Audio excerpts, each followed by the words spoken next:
नमस्कार दोस्तों, लाभ इत्यादित्य में आपका स्वागत है।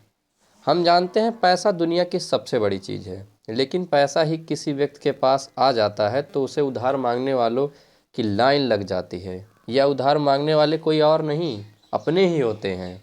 ऐसे में यदि आपने भी किसी अपने को उधार दिया है और वो उधार दिए हुए पैसे बहुत समय हो चुके हैं, कई बार आपने याद दिलाने की कोशिश की लेकिन वो आपका पैसा नहीं लौट आ रहा है, तो आप क्या कर सकते हैं?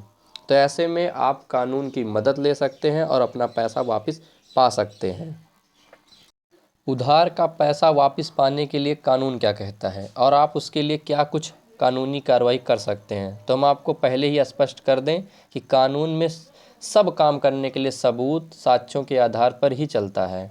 यदि आपके पास उधार दिए जाने का किसी तरह का सबूत नहीं है तो आपके सामने कुछ हुए अपराध की सिद्ध करने के लिए बहुत सारी मुश्किलें आएंगी। हालांकि फिर भी आप कानूनी कार्रवाई कर सकते हैं, लेकिन आपको यह सिद्ध करना पड़ेगा कि आपने उस व्यक्ति को उधार का पैसा दिया है था और वह उसे लौटा नहीं रहा है।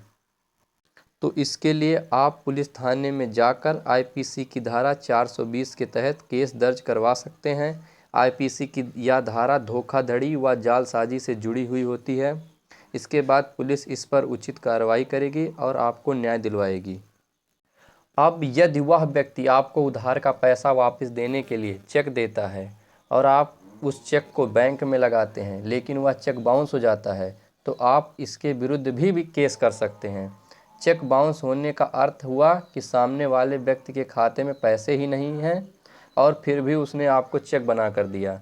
तो इस स्थिति में आप इसके विरुद्ध एनआई अधिनियम की धारा 138 के अंतर्गत केस दायर कर सकते हैं।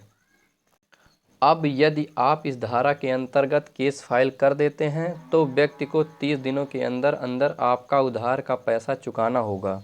यदि वह ऐसा नहीं कर पाता है तो फिर उस पर कानूनी कार्रवाई हो सकती है।